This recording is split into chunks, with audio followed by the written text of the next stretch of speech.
এবার ভারতের দুটি চলচ্চিত্র উৎসবে প্রদর্শনীর ডাক পেল বাংলাদেশের ইতি তোমারি ঢাকা, যার ইংরেজি নামকরণ করা হয়েছে সিনসিয়ারলি ইয়ার্স ঢাকা।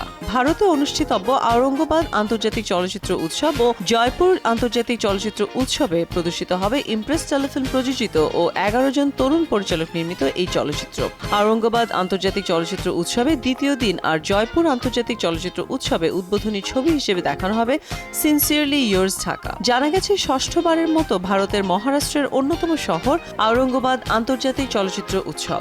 ভারত সহ বিশ্বের বিভিন্ন দেশের আলোচিত ফিচার ফিল্মগুলো স্থান পেয়েছে এই উৎসবে। খ্যাতিমান চলচ্চিত্র পরিচালক, চিত্রনাট্যকার এবং অভিনেতা কাজী হায়াত ভালো আছেন। বাংলাদেশ চলচ্চিত্র পরিচালক সমিতির পক্ষ থেকে বলা হয়েছে, নিউ ইয়র্কের প্রেসবাইটেরিয়ান হাসপাতালে এনজিওগ্রাম করা হবে তার।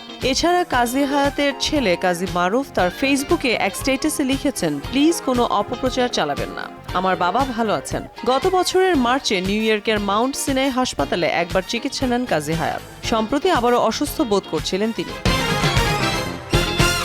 বলিউডের এক সময়কার পর্দা কাঁপানো অভিনেত্রী মনীষা কৈরালা ক্যান্সার থেকে সুস্থ হয়ে তার আত্মজীবনী নিয়ে বই প্রকাশ করেছেন। বইটির নাম how cancer gave me a new life. মুম্বাইয়ের একটি রেস্তোরাঁয় আনুষ্ঠানিকভাবে বইটির মোড়ক উন্মোচন করেন তিনি। প্রকাশনা উৎসবে মনীষার পরিবার, বন্ধু বান্ধব সহ বলিউডের অভিনেতা অভিনেত্রীদের মধ্যে ছিলেন অনুপম খের, মহেশ ভাট, জ্যাকি শ্রফ, রেখা, শেখর কাপুর, দিয়া মির্জা, বিধু বিনোদ চোপড়া, ভাগ্যশ্রী সহ আরও অনেকেই। মনীষা 2012 সালে মরণব্যাধি ওভারিয়ান ক্যান্সারে আক্রান্ত হন। বইটিতে তার জীবন মরণের সন্ধিক্ষণ, ক্যান্সারের ভয়াবহতা এবং বাস্তব অভিজ্ঞতার পাশাপাশি রোগটি সম্পর্কে বিশেষ কিছু পরামর্শ তুলে ধরেছেন। অবশেষে বিয়ে করছেন অর্জুন কাপুর এবং মালাইকা আরোরা। জানা গেছে, চলতি বছরের মার্চ মাসের শেষে কিংবা এপ্রিলের শুরুতে বিয়ের পিঁড়িতে বসবেন আরবাজ খানের প্রাক্তন স্ত্রী।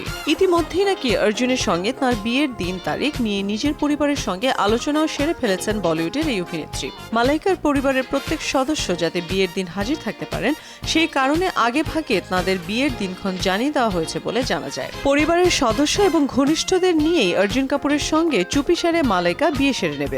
যদিও মালাইকা আরোরা বা অর্জুন কাপুর এ বিষয়ে এখনো কোনো ঘোষণা দেননি।